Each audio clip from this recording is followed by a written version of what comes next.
Bonjour et bienvenue à votre émission Langue fourchue.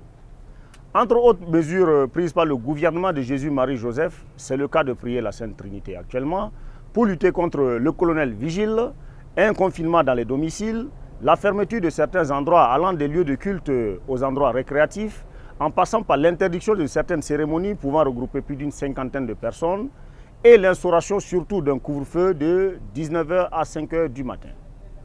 Si certaines de ces mesures recueillent l'assentiment des populations, quelques-unes demeurent impopulaires même si elles n'osent pas l'exprimer haut et fort.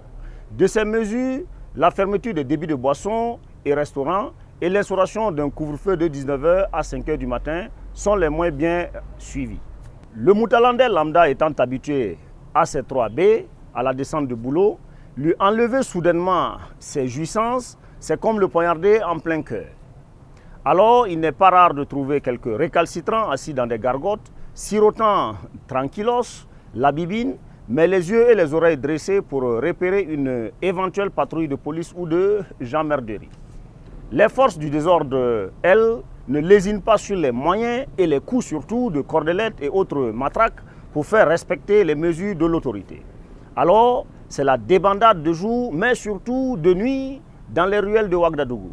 Ouagadougou où justement, profitant de cette aubaine de couvre-feu bien placée et qui fait jubiler d'ailleurs des épouses, certains individus profitent pour faire de bonnes affaires, au détriment des honnêtes citoyens respectueux des règles. Les voleurs, plus que jamais, profitent allègrement de cette mesure où même les veilleurs de nuit ne sont pas autorisés dans la rue. Voulant assurer la sécurité de leurs biens, parce que plusieurs fois victimes de ces lascars, les étudiants de la cité universitaire de Kosodo se sont organisés pour parer à toute éventualité. Seulement, n'ayant informé que la direction de la gestion de la cité, ils seront cueillis à froid par des emmerdeurs en patrouille qui ne tolèrent pas que cette élite bruyante restât dehors au-delà des heures indiquées. S'en suivront des heures et un appel à renfort qui feront tout basculer en cette nuit de mardi. Après l'appel du remplaçant de Maïsa, il serait bon que ceux qui ont déjà la force de leur côté usent de plus de civilité, en ayant plus de considération pour leurs prochains. Le Covid-19 passera, mais nous serons encore là.